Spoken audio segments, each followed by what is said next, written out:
പുതിയ മദ്യ ബ്രാൻഡിന് പേരിടൽ മത്സരം നടത്താൻ പത്രപരസ്യമിറക്കിയ ബെവ്കോയ്ക്ക് തിരിച്ചടി. ബെവ്കോയുടെ നടപടി ഹൈക്കോടതി സ്റ്റേ ചെയ്തു.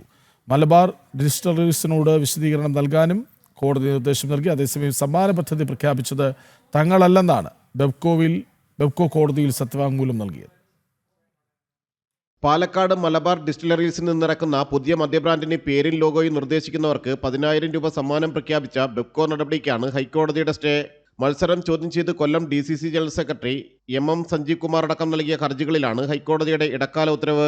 മലബാർ ഡിസ്റ്റിലറീസിനോട് കോടതി വിശദീകരണവും തേടി. അതേസമയം മികച്ച പേര് നിർദ്ദേശിക്കുന്നവർക്ക് സമ്മാനം പ്രഖ്യാപിച്ച് പത്രപരസ്യമിറക്കിയത് തങ്ങളല്ലെന്ന് ബെവ്കോ ഹൈക്കോടതിയിൽ സത്യവാങ്മൂലം നൽകി. സർക്കാരിന് കീഴിലുള്ള സ്ഥാപനമാണ് ബെവ്കോ. ഇന്ത്യൻ നിർമ്മിത വിദേശ മദ്യത്തിന്റെ മൊത്ത വിൽപ്പനക്കാരും ചില്ലറ വിൽപ്പനക്കാരുമാണ്. ബെവ്കോ മദ്യം ഉൽപ്പാദിപ്പിക്കുന്നില്ല. ഈ സാഹചര്യത്തിൽ പുതുതായി പുറത്തിറക്കുന്ന മദ്യത്തിന് പേര് നിർദ്ദേശിക്കേണ്ട ആവശ്യവും വരുന്നില്ലെന്നും ബെവ്കോ വ്യക്തമാക്കി. അതിനാൽ നിലവിലുള്ള അബ്കാരി ചട്ടങ്ങൾക്ക് വിരുദ്ധമായി മദ്യത്തിന് പരസ്യം നൽകിയെന്ന വാദം നിലനിൽക്കില്ലെന്നും ഹൈക്കോടതിയിൽ സമർപ്പിച്ച മറുപടി സത്യവാങ്മൂലത്തിൽ ബെവ്കോ ചൂണ്ടിക്കാട്ടി. ജനം, കൊച്ചി.